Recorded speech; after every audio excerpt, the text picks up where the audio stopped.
우리 매주일 이 시간을 통해서 예레미야서의 말씀을 차례대로 함께 말씀을 나누고 있습니다.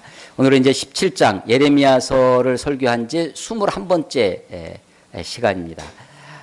저주와 복, 무서운 말씀이죠. 5절에 보시면 끝에 저주를 받을 것이라 되어 있고요. 7절에도 보면 끝에 복을 받을 것이라 라고 되어 있습니다. 우리말은 이러이러하면 저주를 받을 것이라, 이러이러하면 복을 받을 것이라 라고 저주와 복이 뒤에 가 있습니다. 그런데 이제 이게 영어 성경이나 혹은 원본에 보면 앞에 저주다 이러이러한 사람은, 복이다 이러이러한 사람은, 이렇게 문형이 되어 있어요. 그러니까 저주와 복이 강조되어 있는 것입니다. 이런 걸 도치구문이라고 하잖아요. 이렇게 거꾸로 쓰는 거, 원래 순서대로 쓰지 않고 그렇게 되어 있습니다. 이런 것은요, 성경에 여러 곳 나타나는데, 예를 들면 산상수훈, 팔복 있죠. 심령이 가난한 자는 복이 있나니 하면서 복이 뒤에가 있습니다. 심령이 가난한 자는 복이 있나니. 우리말은 이렇게 되어 있는데 복이 있다, 심령이 가난한 자요.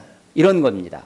복이 있다, 애통하는 자요. 뭐가 강조되어 있냐면 복이 강조되어 있죠. 시편 1편에 보면 복 있는 사람은 악인의 꾀를 쫓지 아니하고 죄인의 길에 서지 아니하고 이렇게 쭉 나가는데, 이것도 복되다, 악인의 꾀를 쫓지 않는 사람이에요. 이렇게 복이, 저주가 강조되어져 있는 거죠. 이 문장도, 이 예레미야 이 말씀도 마찬가지 구문입니다. 저주와 복이 대비를 이루고 있습니다.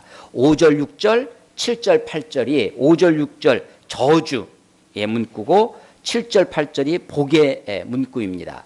여기는 이제 복을 받을 것이다, 저주를 받을 것이다 라고 되어 있지만, 사실은 이러이러한 사람이 바로 저주다, 이러이러한 사람은 바로 복 그 자체이다. 저주를 받을 것이 아니라 이렇게 살면 그 자체가 저주다, 이런 표현입니다. 이렇게 살면 앞으로 복을 받을 것이다가 아니라 그렇게 사는 것 자체가 복이다 라고 하는 것입니다. 저주의 모습이 어떻게 등장하냐면 6절에 잘 나타납니다. 사막의 떨기나무, 부시, 우리 부시맨 하는 대통령 부시, 그 부시입니다. 관목이라고 하는 키가 작은 그런 나무들, 교목에 반대되는 그런 거죠. 관목입니다. 그런데 그것이 사막에 있는 떨기나무죠. 금세 바짝바짝 말라있고 불이 붙으면 호로록 타버릴 그런 나무들입니다. 그는 사막의 떨기나무 같아서, 누가 그러냐면 바로 저주의 대상이 되는 그 사람입니다. 좋은 일이 오는 것을 보지 못하고, 좋은 일이 와도 그것이 자기께 되지 않는다는 거죠. 광야의 간조한 곳, 간조는 건조하다의 옛 표현입니다. 그래서 말을 건자가 말을 간자랑 똑같은 글자예요. 그래서 간조가 사실은 건조하다는 뜻입니다. 광야의 건조한 곳, 건건한 땅, 건건하다. 우리 맛이 좀 건건하네, 이런 말 좀 자주 쓰진 않지만, 이게 좀 소금기가 들어있는 것을 우리가 건건하다, 좀 짭조름한 것을 건건하다고 하는데, 이 건건하다라고 하는 것이 솔트입니다.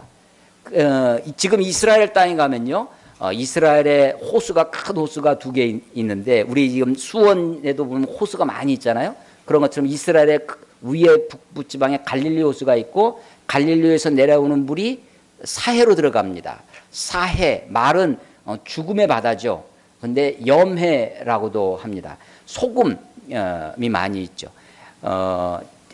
바다 해수면보다 더 밑에 400m 더 밑에 내려가 있어서 지열도 있고, 또 위도상에 또 더운 지역이어서 증발이 많이 됩니다. 물은 계속해서 들어오는데 계속 증발이 되니까 염분이 남죠. 그래서 일반적인 바다보다 6배 정도 염도가 높은 그런 이 호수가 되어서 염해, 소금바다라고 하고, 그렇게 염도가 높으니까 하나도 생물이 살 수 없는 죽음의 바다가 돼서 사해라고 합니다. 그 사해 근처에 가면 그런 소금들이 이렇게 염암을 이루어서 소금 기둥이 되어 있습니다. 실제로 소돔성이 멸망할 때 그 롯의 아내가 롯의 처가 뒤돌아보지 말라고 도망칠 때 막 뒤돌아보지 말라고 했을 때 뒤돌아봐 가지고 소금 기둥이 되었다라고 하는데 그곳에 가면 지금도 소금산이 많이 있고 정말로 맛을 보면 짭니다. 그리고 가이드들이 이제 성지순례 가면 가이드들이 그 사람 기둥처럼 비슷하게 생긴 거 보면 아 이게 롯의 아내다 막 이렇게 뻥 아닌 뻥을 치는데 모르죠 뭐 그건. 근데 그런 것들이 많이 있습니다. 여기서 건건한 땅이라고 하는 것은 그 사해 근방에 있는 소금기 있는 땅, 광야의 간조한 땅, 광야의 건조한 땅, 그리고 건건한 땅, 소금기 있는 땅. 그래서 사람이 살 수 없는 일반 다른 식물이 못 사니까 생물이 못 사니까 사해 근처에는 사람이 살 수 없죠. 그래서 사람이 살지 못하는 땅에 살게 되겠다고. 저주받은 사람이 그러하다라고 하는 것이죠. 7절에는 복 있는 사람에 대해 설명하는데 7절에 복 있는 사람은 8절에 설명을 합니다. 그는 물가에 심어진 나무가 그 뿌리를 강변에 뻗치고 더위가 올지라도 두려워하지 아니하며 그 잎이 청청하며 가무는 해에도 걱정이 없고 결실이 그치지 아니함 같으리라. 예. 이 문구도 이 말씀도 시편 1편 3절에 시냇가에 심은 나무가라고 하는 그 문구와 비슷하죠. 시냇가에 심은 나무가 철을 따라 열매를 맺으며 그 잎사귀가 마르지 아니함 같으니 그가 행하는 모든 일에 형통하리로다. 그가 행하는 모든 일에 형통하리로다라고 하시는 그 시냇가에 심은 나무를 그 시편 1편 3절의 말씀이 그대로 여기에 들어와 있죠. 신약에 오면 예수님이 이파리만 무성한 무화과 나무를 저주하신 적이 있습니다. 잎사귀만 무성하고 열매 없는 나무를 저주하신 그런 모습이 있어서 우리는 이파리 하면 좀 부정적인 이미지가 있는데 사실은 잎사귀가 없이 열매를 맺는 나무는 없습니다. 잎사귀가 무성한 잎사귀가 여기는 보면 그 잎이 청청하며 풀을 청자를 2개 써놨죠. 청청 always green입니다. 항상 푸르는 그런 나무입니다. 잎사귀가 푸르는 그래서 그곳에 그늘도 지고 그곳에 새도 깃들고 그곳에 꽃들 나비들도 벌들도 찾아오는 그런 나무가 되어야 풍성한 열매를 맺을 수 있는 것이죠. 그래서 그 결실이 가무는 해에도 그 결실을 걱정하지 않는 그런 나무, 물가에 심기운 나무가 복 있는 사람이다라고 하는 것입니다. 이 저주와 복의 전통은 신명기 때부터 올라갑니다. 쭉 올라가서 구약성경 신명기에 보면 길갈이라는 곳이 등장합니다. 나중에 이제 길갈이 여호수아가 이스라엘 백성들을 이끌고 나와서 출애굽해서 요단강을 건너가죠. 요단강을 건너가서 요단강을 건너가면서 이 요단강을 건너갈 때 하나님의 율법 담겨져 있는 법궤를 어깨에 메고 제사장들이 어깨에 메고 요단강을 밟을 때 요단강이 갈라집니다. 그 이스라엘 백성들이 다 요단강을 건너가죠. 그 건너올 때 각 지파에서 12지파에서 한 사람씩 그 요단강 바닥에서 돌을 하나씩 들고 옵니다. 돌을 하나씩 큰 돌을 들고 와서 길갈에 세워놓습니다. 길갈에 12돌을 세워놓죠. 그래서 하나님이 우리들을 이렇게 인도하셨다라고 하는 그 하나님의 인도를 기념하고 기억하기 위해서 길갈이라는 곳에 12돌을 세웁니다.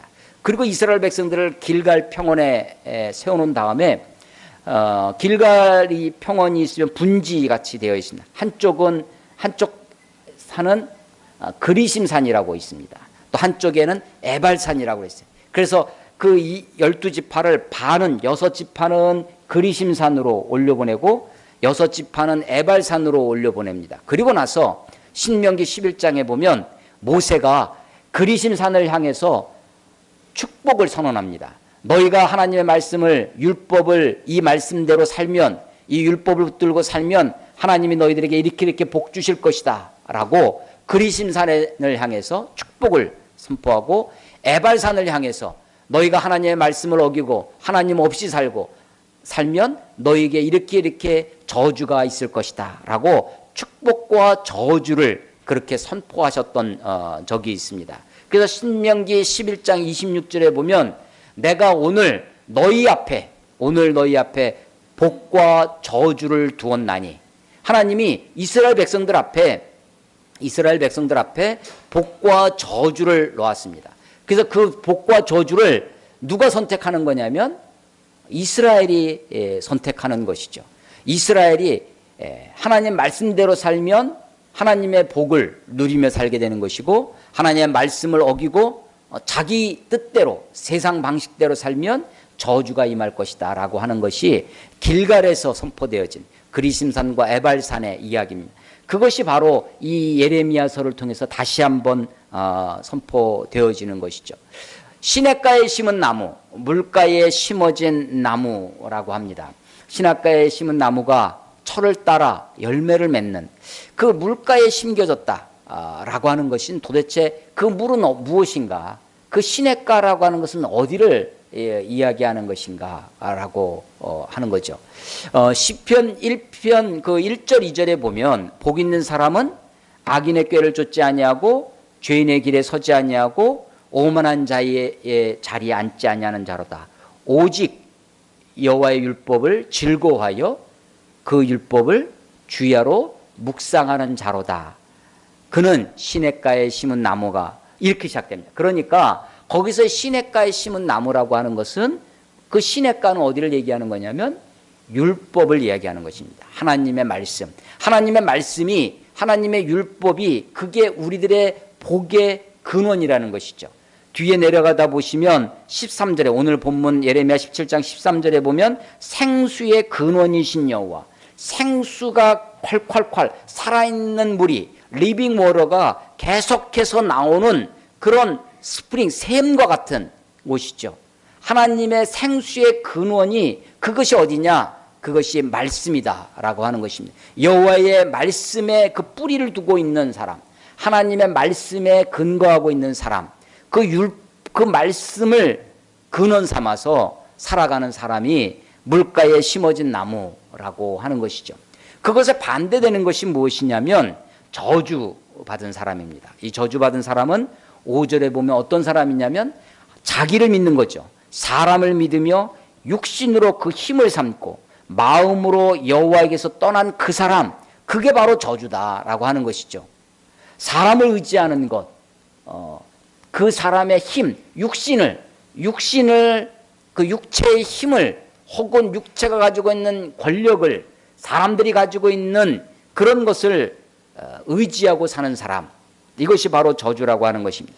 마음이 여호와에게서 떠난 사람, 이것이 바로 저주라고 하는 것입니다. 반대로 7절에 보면 하나님을 의지하고 하나님을 의뢰하고 사는 사람, 이 사람이 바로 복되다라고 하는 것입니다. 자, 사람들이 자기 마음을 의지합니다. 자기 마음이 소중하다고 하는 거죠.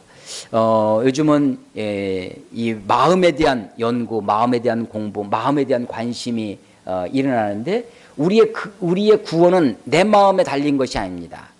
우리 오늘 본문에 보시면 9절, 만물보다 거짓되고 심히 부패한 것이 마음이라고 가르쳐주고 있습니다. 누가 능히 이를 알려마는, 10길 물속은 알아도 1길 사람 속은 모른다고 우리의 마음이 그렇습니다. 우리의 마음이 거짓되고 부패되어 있습니다. 이건 완전히 치료가 불가능한 상태가 됐다는 것입니다. 비욘드 큐어라는 단어인데 치료를 할 수 없을 정도로 그렇게 상하여진, 그렇게 병든 마음이 바로, 그래서 아마도 이런 본문을 가지고 칼빈이라고 하는 사람은 인간의 전적 부패, 전적 타락을 이야기하고 있는 것입니다. 인간의 마음이 만물보다 거짓되고 심히 부패해져 있다라고 하는 것입니다. 그런데 10절에 보면 나 여호와는 심장을 살피며 폐부를 시험하고, 우리들의 마음이 그렇게 거짓되고 부패해 있는데 하나님은 그 마음을, 그 심장을, 그 폐부를 살피시고 그것을 시험하신다는 것입니다. 하나님이 감찰하신다. 하나님이 우리를 감찰하신다. 감찰, 이게 search라는 겁니다. search our heart입니다. 우리들의 마음을 searchlight 있잖아요. 탐조등. 우리의 마음을 아주 깊숙하게 우리를 하나님이 살피십니다. 우리의 마음을 살피시고 우리의 폐부를, 우리의 마인드를, 우리의 마음을 examine, 우리를 시험하신다라고 하십니다. 자, 그러면 하나님이 우리의 부패한 마음, 우리의 거짓된 마음을 살피시고 우리의 마음을 그렇게 시험하시면 우리가 어떻게 드러나겠어요? 아니, 우리 앞에 복과 저주를 두신다고 했는데 우리의 마음을 하나님이 썩은 마음, 부패한 마음, 거짓된 마음, 그 마음을 살피시면 우리가 하나님 앞에 살아남을 자가 아무도 없는 거죠. 하나님의 이 시험, 하나님의 살피심, 하나님의 감찰에 걸려들지 않을, 거기서 살아남을 사람이 아무도 없다는 것입니다. 그런데 그러면 우리가 다 절망할 수밖에 없죠. 그러면 우리가 다 하나님 앞에 그냥 두 손 두 발 다 들 수밖에 없을 겁니다. 그런데 하나님이요, 10절 봐보십시오. 나 여호와는, 이것도 굉장히 강조구문입니다. 나 여호와는, 나는 여호와다. 예수님이 예수 그리스도라고 표현한, 예수 그리스도, 이것은 예수는 그리스도다라고 하는 신앙 고백이라고 그랬죠. 마찬가지로 나는 여호와다. 여호와, 스스로 있는 자다. 나는 여호와, 나 여호와가, 이거 굉장히 강조하시는 거죠. 주어가 강조되어 있는 거죠. 나 여호와는 심장을 살피며 폐부를 시험하고 각각 그의 행위와 그의 행실대로 보응하나니. 여러분, 이 10절을 잘 보시기 바랍니다. 하나님이 살피시는 건 뭐냐면 우리의 심장입니다. 우리의 하트입니다. 살피시는 게 뭐냐? 우리의 마인드입니다. 우리의 하트와 우리의 마인드를, 심장과 폐부를 살피시고 시험하시는데 정작 보응은 뭐로 하세요? 보응은 우리의 행위대로, 우리의 행실대로 하는 것입니다. 우리의 행동대로 그렇습니다. 자, 제 마음속에, 우리들 마음속에는 온갖 것들이 있습니다. 물론 태반이 부패한 마음이죠. 태반이 음탕한 생각들, 태반이 거짓되고 욕심에 찬 그런 병든 마음일 때가 많이 있죠. 근데 그것만 있는 것은 아닙니다. 내 마음속에도 거룩에 대한, 거룩하게 살고자 하는 그런 마음도 있습니다. 내 마음속에도 착하게 살고 선하게 살고 바르게 살고자 하는 마음이 있어요. 이것이 동시에 다 있죠. 우리가 예수님을 믿습니다. 예수님을 믿는 순간 성령님이 우리 안에 들어오십니다. 그것을 우리는 성령의 내주 한다. 내주라고 우리가 표현합니다. 성령이 우리 안에 거하십니다. 하나님의 영이신 그분이 내 안에 오셔요. 자, 그런데 그때 성령이 내 안에 들어올 때 내 안에 있던 자아가 있습니다. 이 자아를 완전히 몰아버리시고 내 자아를 완전히 묵살해버리시고 성령님만 계시는 그런 상태가 아닙니다. 하나님은요, 인격적인 하나님이세요. 하나님이 인격적이시라는 것은 하나님이 우리를 대할 때도 어떻게 대하시냐면 인격적으로 대하십니다. 우리가 아무리 이 어린 아이들에도, 이 어린아이도 우리가 부모가 인격적으로 대하잖아요. 내가 인격적인 사람일 때 우리 아이들을 인격적으로 대하는 거죠. 내가 인격적이지 않으면 사람을, 인격과 이 물건은 물격이 있죠. 인간은 인격이 있고, 그래서 이 물건에는 가격이 붙습니다. 물격이니까, 물건 값이. 사람은 사람 값이 있죠. 인격이죠. 가격이 아닙니다. 그러니까 사람을 물건 취급하고 사람을 수단화하고 사람을 그렇게 취급하는 사람은 그 자신이 비인격적인 삶을 살기 때문에 다른 사람을 대할 때도 그렇게 하는 거죠. 자, 하나님이 어떤 분이시냐면 하나님이 인격적인 분이세요. 인격적인 분이세요. 그 인격적이신 하나님이 우리 안에 들어오십니다. 우리 안에 들어오신 하나님이 우리를 비인격적으로 대하실 리가 없습니다. 이건 아주 저는 굉장히 중요한 포인트라고 생각합니다. 예를 들면 이런 거 있죠. 귀신을 쫓아내는 거. 여러분들 뭐 우리 교회에서는 그런 걸 잘 안 하니까 뭐 여러분들이 뭐 이제 귀신을 쫓아낼 때 축사한다고 합니다. 쫓을 축자를 쓰는 거예요. 귀신을 이렇게 축복한다 할 이게 글자가 무엇을 축복한다 할 때도 축사한다, 축사하시고 이렇게 쓰지만 귀신 사자를 써서 귀신을 쫓아내는 것도 축사한다고 하거든요. 귀신을 축사할 때 사람들이 어떻게 하냐면 이렇게 합니다. 그 귀신 들린 사람한테 막 욕을 하는 거예요. 그리고 너 누구냐? 이 사람이 누구든지 아무리 나이 많은 사람이고 높은 사람이고 상관없습니다. 귀신한테는 반말을 해야 된다는 거예요.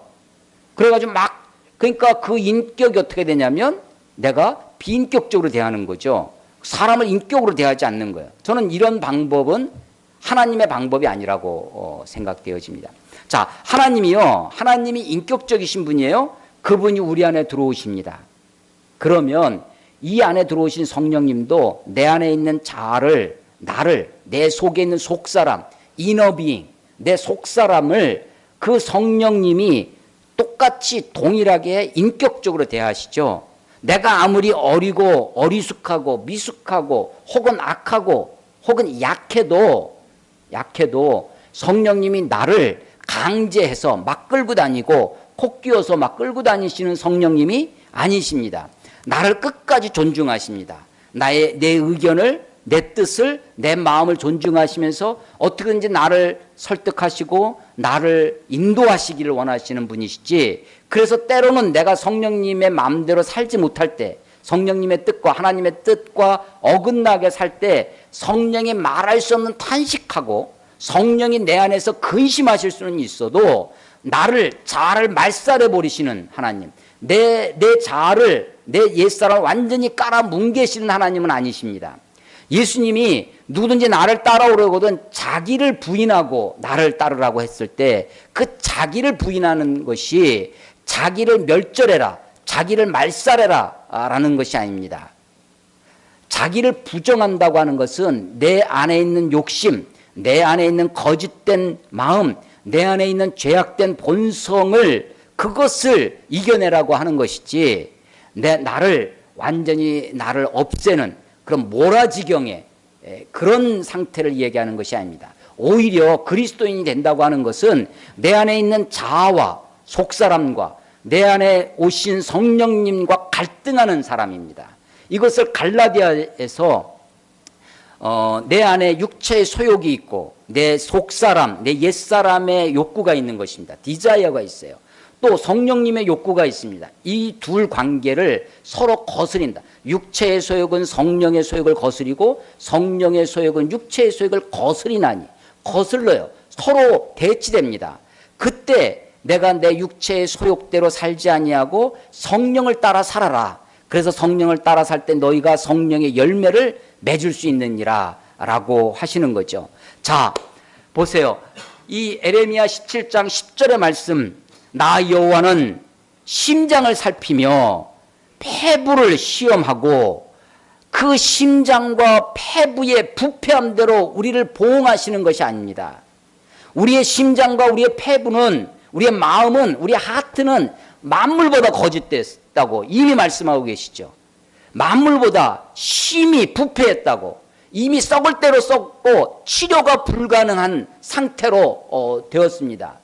그런데 하나님이 우리의 마음대로, 우리의 폐부대로 우리를 보응하시는 것이 아니라 우리의 행위대로, 우리의 행실을 따라 보응하십니다.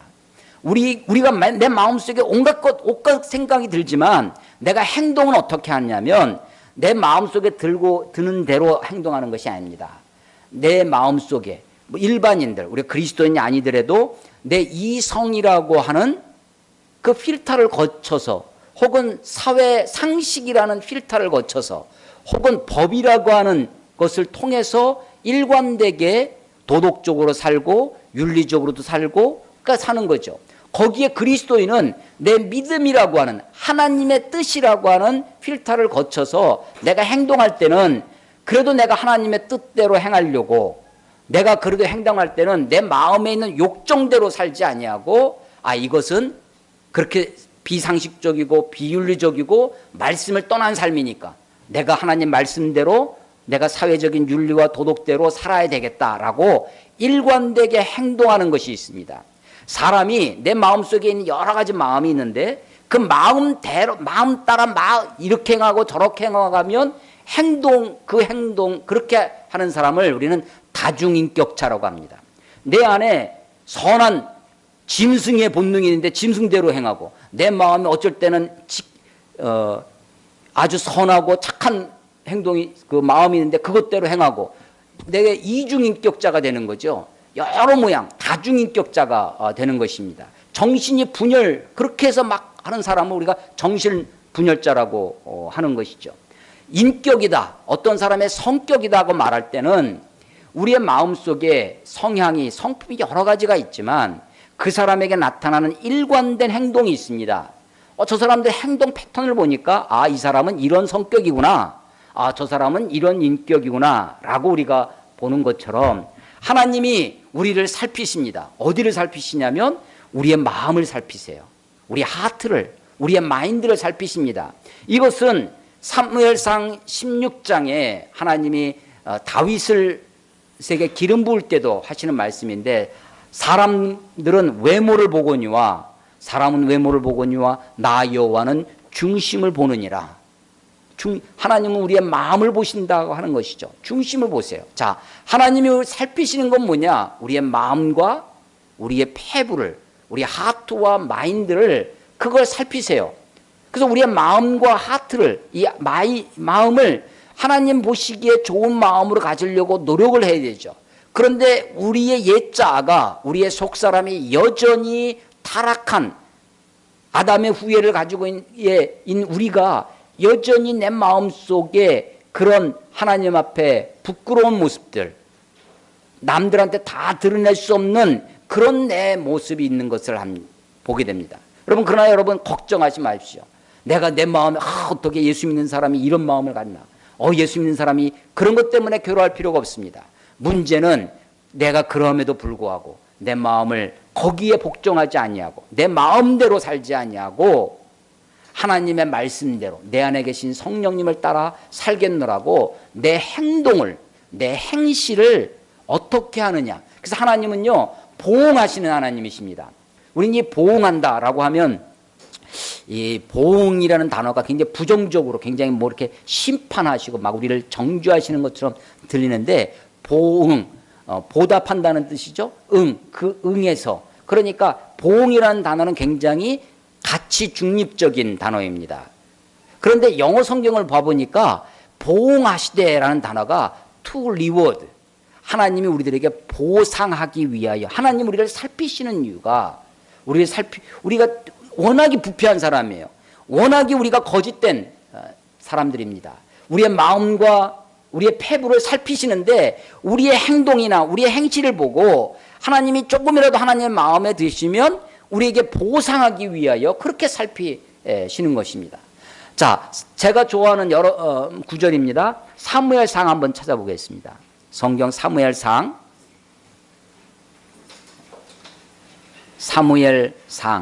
2장 3절 말씀 한번 찾아보겠습니다.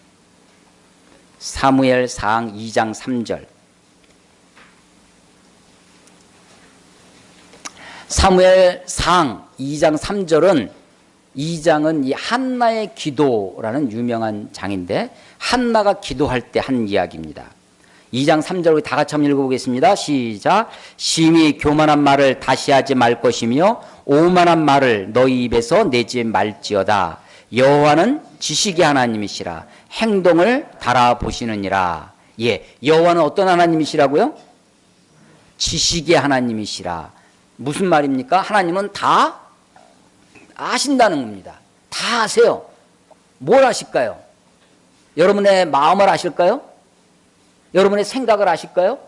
여러분의 하트를, 여러분들의 마인드를, 내 마음속에 남들은 모를 내 마음속의 음탕함을, 내 마음속에 있는 거짓됨을 하나님은 다 알고 계신 하나님이십니다. 하나님은 지식의 하나님이십니다. 그런데 하나님이 무엇을 달아보세요? 여호와는 지식의 하나님이시라. 그 다음에 뭐라고 되어 있어요?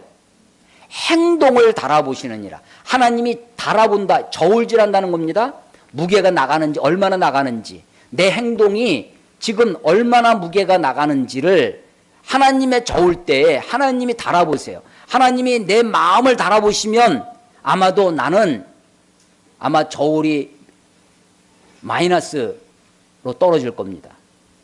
그런데 그나마 내가 목사 인내하고 내가 그리스도에 인내하고 내가 그래도 내가 행동을 바르게 하려고 하고 내가 그래도 사람들에게 칭찬들을 일을 하려고 하고 내 양심에 거리낌이 없는 행동을 삶을 살려고 한다면 그때 내 행동을 달아보시면 그 행동이 그래도 무게가 좀 나가겠죠.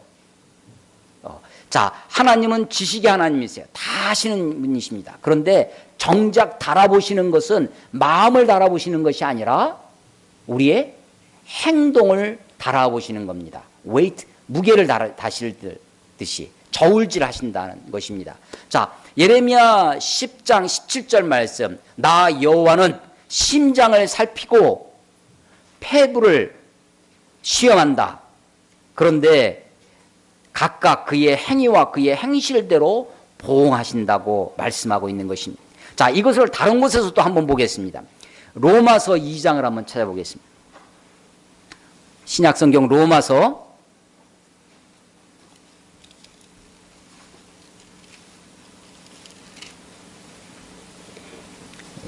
로마서 2장. 로마서 2장, 로마서는요, 로마서 1장에 보면 우리들의 인간의 죄악됨, 죄론이라고 하는 인간의 죄된 모습을 설명합니다. 그리고 나서 2장에 가서 그 죄에 대한 하나님의 심판에 대해서 2장에서 설명해요. 자, 2장 1절, 그러므로 남을 판단하는 사람아 누구를 막론하고 내가 핑계하지 못할 것을 남을 판단하는 것으로 내가 너를 정죄함이니 판단한 내가 같은 일을 행함이니라. 이런 일을 행하는 자에게 하나님의 심판이, 자, 하나님의 심판에 대해서 이야기한다고 했죠. 로마서 2장에 나타나 있는 하나님의 심판이 어떻게 나타나느냐. 자, 2절에 보시면 하나님의 심판이 무엇대로? 진리대로 되는 줄 우리가 아노라. 예, 하나님의 심판은 진리대로 됩니다. 그래서 3절, 이런 일을 행하는 자를 판단하고도 같은 일을 행하는 사람아 내가 하나님의 심판을 어떻게 할 줄? 피할 줄 생각하느냐. 피할 수 없다는 것입니다. 하나님의 심판의 기준이 있어요. 하나님의 심판의 기준이 무엇이에요? 진리입니다. 진리. 진리대로 based on truth입니다. 진리에 기초해서 진리를 가지고 심판하십니다. 그래서 진리가 이 사람에게는 진리가 되는데 저 사람에게 진리가 안 된다 하면 그건 진리가 아니죠. 진리는 누구에게나 다 진리입니다. 그래서 누구도 피할 수가 없습니다. 하나님의 심판을 피할 줄로 생각하느냐? 아무도 없습니다. 아무도 없습니다. 누구래도 아무리 학식이 많고 아무리 학식이 없어도 부자건 가난한 사람이건 민족이나 인종이나 아무 차별 없이 누구도 하나님의 심판을 피할 수가 없습니다. 왜냐하면 진리대로 하나님의 심판이 이루어지기 때문입니다. 6절 보겠습니다. 하나님께서 각 사람에게 그 행한 대로 보응하시되, 예, 하나님이 진리대로 심판하시는데 보응은 무엇대로 해요? 행한 대로 보응하십니다. 행한 대로. 그래서 7절 참고 선을 행하여, 예, 선을 행하려면 뭘 해야 되냐면 참아야 됩니다. 참지 않고 자기 하고 싶은 대로 해가지고는 선을 행할 수가 없습니다. 참고 선을 행하여 영광과 존귀와 썩지 아니함을 구하는 자에게는 영생으로 하시고 하나님이 영생으로 보응하신다는 것입니다. 당을 지어 진리를 따르지 아니하고 불의를 따르는 자에게는 진노와 분노로 하시리라. 악을 행하는 각 사람의, 예, 이게 각 사람이에요. 덩어리로 하지 않고 각 사람 한 사람에게 하시는 것입니다. 악을 행하는 각 사람의 영에게는 환난과 곤고가 있으리니 먼저는 유대인에게요 그리고 헬라인에게며 선을 행하는 각 사람에게는 영광과 존귀와 평강이 있으리니 먼저는 유대인에게요 그리고 헬라인에게라. 이는 하나님께서 외모로 사람을 취하시지 아니하심이니라. 예, 자, 하나님의 심판이 두 가지 대로가 있습니다. 하나가 뭐예요? 진리대로. 이것은 기준입니다. based on the truth라고 했죠. 진리에 기초해서, 진리가 기준이에요. 근데 그 기준을 가지고 이 기준, 진리가 잣대예요. 거기에다가 무엇을 갖다 대보냐면 우리의 행위를 갖다 대보는 거예요. 진리가 잡니다. 이걸로 재는 거예요. 그런데 무엇을 갖다 대면 우리의 마음을 갖다 대는 것이 아니에요. 내 속에 있는 온갖 부패한 마음을 갖다가 진리에다 갖다 대면 아무도 살아남을 사람이 없죠. 그런데 내 마음속에 온갖 마음이 들지만 거기에서 내가 그 진리 기준이 되는 하나님의 진리에다가 갖다 대보는 것은 우리의 행위를 갖다 대보신다는 거예요. 행위를. 그래서 행위대로 보응하십니다. 그래서 하나님의 심판은 두 가지 대로가 있어요. 하나가 진리대로. 이건 기준입니다. 그 기준에 우리를 맞추어 보는 것이 행위대로입니다. 자, 그래서 그 행위대로 우리를 보응하시는데, 그래서 하나님은 11절에, 로마서 2장 11절에 이는 하나님께서 외모로 사람을 취하지 아니하심이라. 예, 외모로 사람을 취하지 아니하신다는 이 말씀이 여러분들에게 복음입니까? 아니면 슬픈 소식입니까? 예, 하나님이 나를 외모로 평가하시면 좀 우리 의찬이처럼 키도 뻘듯하고 아주 멋지면 좋을 텐데, 아니면 집안이라도 좀 좋으면 좋을 텐데, 우리 집안, 여러분 외모라는 게 단지 이 appearance, 이 겉으로 드러난 모습만이 아니라 학벌도 외모입니다. 학벌도 외모예요. 그 사람의 경제적인 능력도 외모입니다. 모든 게 다 외모죠. 그 사람의 사회적인 지위도 외모입니다. 모든 게 외모예요. 하나님은요, 우리를 외모로 평가하지 아니하십니다. 그 사람의 인종에 따라 우리를 평가하지 아니하시고, 그 사람이 어느 지역에 사느냐로 우리를 평가하지 아니하시고, 하나님은 우리를 외모로 취하지 아니하세요. 외모의 반대가 뭐예요? 내모죠, 내모.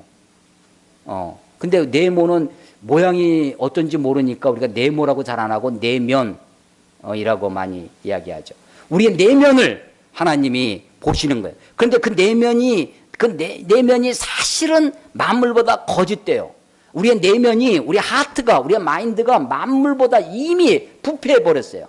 그래서 그 마음대로 우리를 평가하시는 것이, 우리를 보응하시는 것이 아니라, 우리가 그럼에도 불구하고 내 속이 그렇게 썩어 있지만, 내 속이 그렇게 그런 모습이지만, 내가 내 행실을 어떻게 하느냐, 내 행동을 어떻게 하느냐, 하나님은 그 행위대로 평가하십니다. 자, 그래서 하나님은 우리의 행위대로 평가하시는데, 그 행위를 평가하시는 것은 하나님 외모를 보지 아니하시고 우리의 중심을 보시기 때문입니다. 로마서 2장 16절 보십시오. 곧 나의 복음에 이른 바와 같이. 나의 복음, 누구의 복음이겠어요? 로마서를 누가 쓰고 있어요? 바울이 쓰죠. 바울의 복음입니다. 바울이 전한 기쁜 소식. 바울이 뭐라고 전했냐면, 나의 복음에 이른 바와 같이. 바울이 이미 선포했어요. 뭐라고 선포했냐? 하나님이 예수 그리스도로 말미암아 사람들의 은밀한 것을 심판하시는 그날이라. 여러분, 복음하면 구원이라고 생각합니다. 그렇습니다. 복음은 구원이죠. 그러나 복음에는 심판이 전제되어 있습니다. 구원만 전하는 그런 얄팍한 것이 복음이 아닙니다. 하나님의 복음에는, 예수님의 복음은 무슨 복음이라고요? 예수님이 우리들에게 전해주신 기쁜 소식, 복음이죠. 예수님의 복음. 바울의 복음이 있고 예수님의 복음이 있어요. 예수님은 무슨 복음을 전했습니까? 하나님 나라의 복음입니다. 예수님의 복음은 하나님의 나라의 복음이에요. 여러분, 우리 매일같이 매일 성경 큐티하고 계십니까? 그 매일 성경에 계속해서 하나님의 나라라는 단어가 나오면 잘 보십시오. 예수님이 뭘 선포하고 계시는지, 예수님의 복음이 무슨 복음인지, 하나님 나라의 복음이에요. 때가 찼으니 회개하고 복음을 믿어라. 하나님의 복음은요, 하나님 나라의 복음은 두 가지입니다. 심판과 구원입니다. 구원만 전하는 것, 그것은 아닙니다. 하나님의 복음의 반쪽입니다. 동전의 한쪽 면만 얘기하는 것이죠. 바울이 이미 나의 복음에 이른 바와 같이 바울이 수없이 얘기했어요. 예수 그리스도로, 그렇습니다. 예수 그리스도로 말미암아 너희를 심판하신다는 거예요. 이게 바울의 복음입니다. 언제? 하나님의 심판하시는 그날이 있다는 거예요. 그때 뭘 심판하느냐? 사람들의 은밀한 것을 심판하신다. 16절이죠. 자, 보세요. 하나님의 심판이 두 가지 대로가 있다고 그랬어요. 하나가 진리대로, 또 하나가 행위대로. 진리대로는 기준입니다. 하나님의 심판의 기준이에요. 기준입니다. 그래서 그 기준에서 누구도 피해갈 수가 없습니다. 피할 자가 아무도 없다는 것입니다. 두 번째 대로가 있어요. 행위대로입니다. 그런데 이 행위대로 우리를 심판하시기 때문에 하나님은 우리의 외모를 보지 아니하시고 우리의 행위를 우리의 외모를 보지 아니하십니다. 근데 외모를 보지 아니하시고 중심을 보신다고 했는데 그것이 16절 사람의 은밀한 것, 사람의 중심을 보십니다. 하나님이 그래서 내가 마음을 아무렇게나 가져도 되는구나. 행동만 바르게 하면 되지. 이렇게 되면요, 또 뭐가 되냐면 자칫 잘못하면 바리새인처럼 외식하는 서기관들과 바리새인이 됩니다. 내 속은 완전히 딴 생각하는 거예요. 완전히. 그런데 겉으로만 거룩한 척합니다. 겉으로만 내가 의로운 척하고 겉으로만 바른 척하는 것. 그게 외식하는 서기관들과 바리새인들이죠. 하나님이 그래서 우리에게 내 마음, 그래서 그래 내가 너희 행동만 달아보니까 너희 행동으로 보응할 테니까 네 마음은 신경 쓰지 말아라. 네 마음은 어떻든지 이미 부패한 것 아니냐. 이미 썩어 빠질 대로 한 그 마음은 신경 쓰지 말고 네 행동만 해라. 이런 것입니까? 아닙니다. 하나님이 뭘 감찰하세요? 뭘 살피시냐면 우리 마음을 살피세요. 하나님이 내 마음에 서치라이트, 빛을 비추세요. 그럼 내 마음이 드러나잖아. 근데 이 부패한 마음이 드러날 때 우리가 어떻게 해야 되겠어요? 내 마음을 쳐야지. 하나님 앞에 회개하고 돌이켜야 되죠. 하나님이 우리의 마음을 그렇게 비추십니다. 그럴 때 우리가 내 마음도 주님을 닮아가도록 그렇게 해나가야죠. 내 은밀한 것이 사람의 은밀한 것을 심판하신다고 하신 내 은밀한 것이 주님을 닮아가도록 주님 앞에 나아갈 수 있도록 그렇게 우리가 애써야 되는 것입니다. 히브리서를 한번 찾아보겠습니다. 히브리서 4장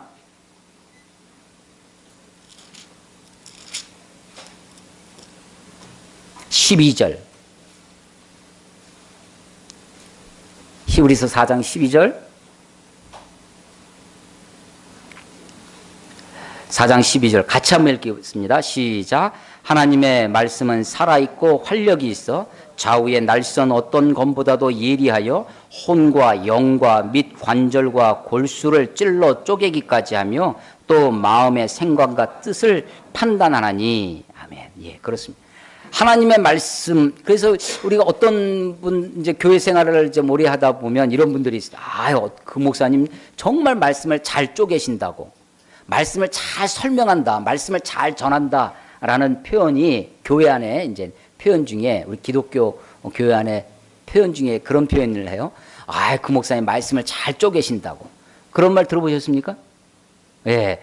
근데요, 사실은 말씀을 쪼개는 것이 아니라 말씀이 나를 쪼개야죠. 말씀이 나를 쪼개는 거예요. 그래서 하나님의 말씀은 살아있고 활력이 있어. 그 살아있고 활력 있는 말씀, 살아있는 하나님의 말씀이 어떤 일을 하시느냐. 그 말씀을 가지고 다른 사람을 공격하는 것이 아닙니다. 그 말씀을 가지고 다른 사람을 판단하는 것이 아니라 그 말씀이 무엇을 하냐면 어느 정도 그 말씀이 날이선이 있냐면 좌우에 날이 서 있어요. 부엌칼은 한쪽만 날이 서 있죠. 그러니까 물을 쏠 때 한쪽 식칼을 누르는 수 있죠. 한쪽은 뭉툭하니까. 근데 검객들이 쓰는 칼은 좌우에 날씀, 이렇게도 죽고 저렇게도 죽고 하는 거죠. 부엌칼은 그 뭉툭한 것으로 때리면 안 잘라지잖아요. 근데 검객들이 쓰는 것은 좌우에 날이 서 있습니다. 하나님의 말씀이 그렇습니다. 좌우에 날이 서 있어요. 사실은 저는 이제 이 좌우에 날이 서 있다. 하나님의 말씀은요, 사실은 진보나 보수나 상관이 없습니다. 보수는 보수대로 그 칼을 맞아야 되고, 진보는 진보대로 우경향이든지 좌경향이든지 아무 상관없습니다. 좌우에, 하나님의 말씀은 좌우에 날이 서 있어요. 좌우에 날선 어떤 것보다도 예리했습니다. 그래서 혼과 영과 관절과 골수를 찔러 쪼개기까지 하며 또 마음의 생각과 뜻을 판단하나니. 하나님의 말씀이 하시는 일이 뭐냐?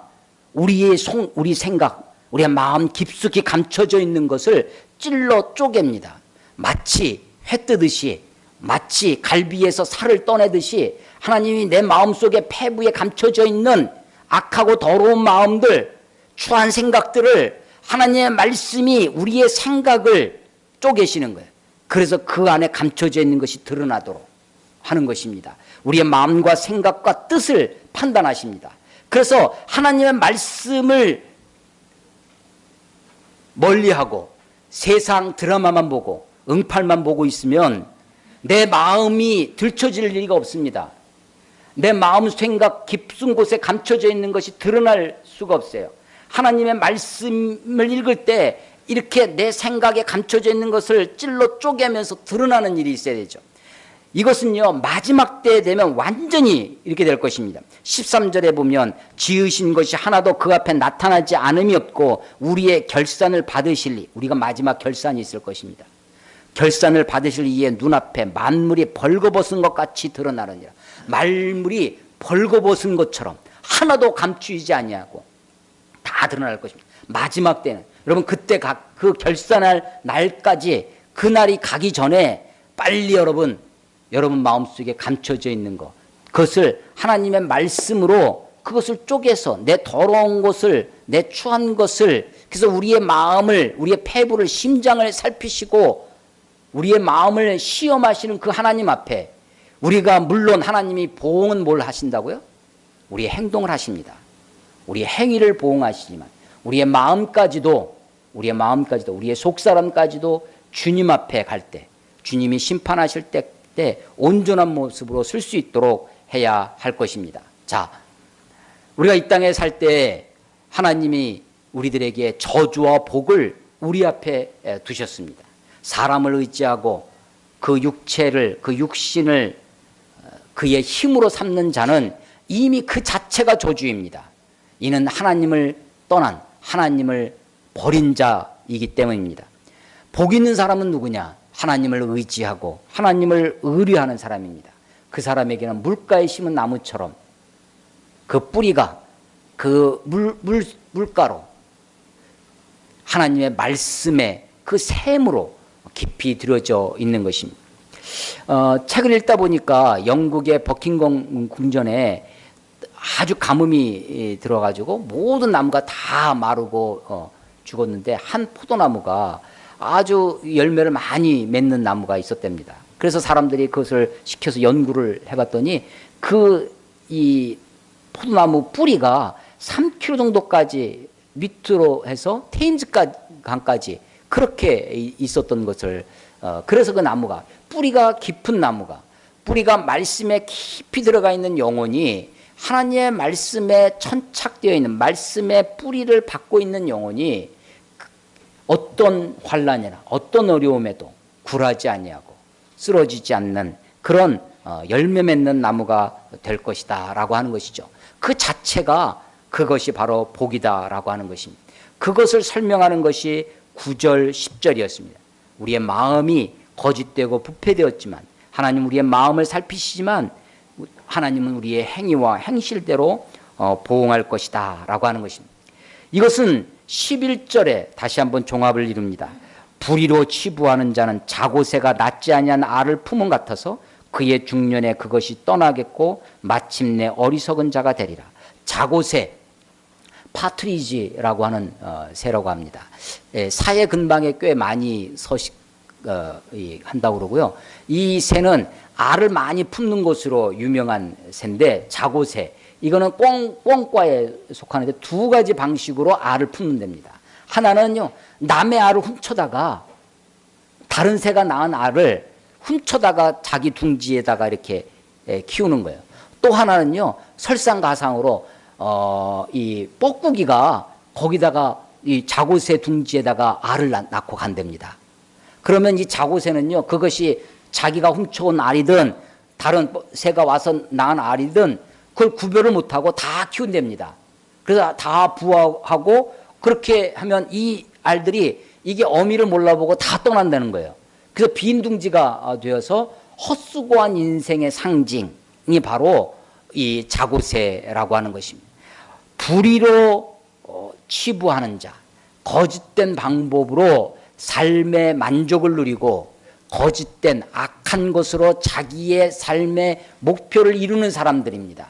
불의로 치부하는 자는 그 자는 자고새 같다는 거죠. 자고새가 낫지 아니한, 자기가 낫지 아니한 그런 알을 품은 같아서 그의 중년에 그것이 떠나겠고, 그것이 그 알이 부화하면 다 떠나버리는 것입니다.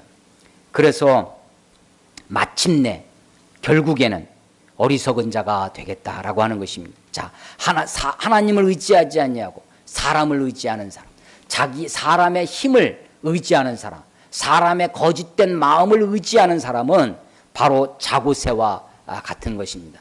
그래서 내가 사람을 의지하고 마음을 의지하고도 얼마든지 자기가 목표하는 바를 불의로 치부하듯이 세상에서 성공하고 세상에서 그렇게 자기 목표를 달성하고 그렇게 살아갈 수 있습니다.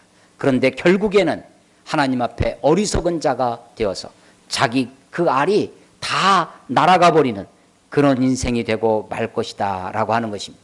그래서 이 말씀이 5절에서부터 11절까지가 하나님의 말씀입니다. 여호와께서 이와 같이 말씀하시니라. 무릇 쭉 내려와서 11절까지 되어 있죠. 그리고 12절부터는 그 말씀을 들은 예레미야가 기도하는 것입니다. 영화로우신 보좌여, 시작부터 태초부터 높이 계시며 우리의 성소이시며 이스라엘의 소망이신 여호와여, 무릇 주를 버리는 자는 다 수치를 당할 것이라. 무릇 여호와를 떠나는 자는 흙의 기록이 되오리니 이는 생수의 근원이신 여호와를 버림이니이다. 여호와여, 주는 나의 찬송이시니 나를 고치소서.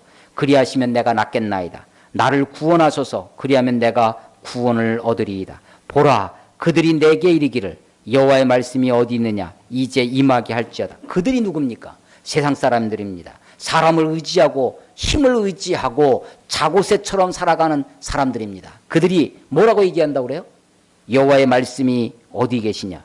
야, 하나님 말씀에 뭐라고 되어 있는데, 야, 그거 한번 해보라고 그래. 말씀대로 좀 해보라고 그래. 아주 하나님의 말씀을 조롱하고 있습니다. 여호와의 말씀이 어디에 있느냐, 이제 임하게 할지어다 라고 사람들이 조롱한다는 거예요. 그렇지만 그럼에도 불구하고 예레미야는 16절, 나는 목자의 직분에서 물러가지 아니하고 주를 따라 싸우며 재앙의 날도 내가 원하지 아니하였음을 주께서 하시는 바라. 내 입술에서 나온 것이 주의 목전에 있나이다. 주는 내게 두려움이 되지 마옵소서. 재앙의 날에는 주는 나의 피난처시니이다. 나를 박해하는 자로 치욕을 당하게 하시고 나로 치욕을 당하게 마옵소서. 그들은 놀라게 하시고 나는 놀라게 하지 마시옵소서. 재앙의 날을 그들에게 임하게 하시며 배나 되는 멸망으로 그들을 멸하소서. 예레미야의 기도입니다. 예레미야가 하나님 앞에 다짐하며 기도합니다. 내가 아무리 어렵고 힘들어도 목자의 직분을 내서 물러서지 않겠다고. 선지자의 역할을 하기에 수많은 환난이 닥칩니다. 수많은 어려움이, 사람들의 조롱을 당합니다. 사람들이 예레미야를 옥에 가두기도 하고 예레미야를 죽이려고도, 심지어는 아나돗이라고 하는 예레미야의 고향 사람들마저 예레미야를 박해합니다. 그럼에도 불구하고 예레미야가 하나님이 자기에게 주신 그 목자의 직분을 내서 물러서지 않겠다고 다짐합니다. 왜냐하면 하나님이 마지막 종국에 마침내 이루실 하나님의 심판, 하나님의 보응을 알고 있기 때문입니다. 하나님은 지금도 이 원리를 동일하게 이루시리라 생각되어집니다. 우리가 사무엘상 말씀에서도 로마서 말씀까지 살펴보았는데 신구약 전체를 통해서 하나님이 우리 사람들을 다루시는 방법입니다. 하나님, 우리의 마음이, 우리의 속사람은 여전히 부패하고 죄악되고 거짓되고 음탕하고 추하고 그러지만 여러분, 그것 때문에 괴로워하실 필요 없습니다. 그것 때문에 우울해하실 필요도 없습니다. 하나님은 그것을 살피시지만 여러분들의 행위와 여러분들의 행실을 따라 보상하실 것입니다. 그렇다고 내 마음과 내 이 하트를 그대로 방치하시면 안 됩니다. 내 마음과 내 이 속사람이 하나님의 말씀 앞에 드러나고 더 깨끗한 심령으로 온전한 마음으로 주님을 섬길 수 있도록 우리 자신이 주님 앞에 드려지는 그런 저와 여러분이 되시기를 주의 이름으로 축원합니다. 기도하겠습니다.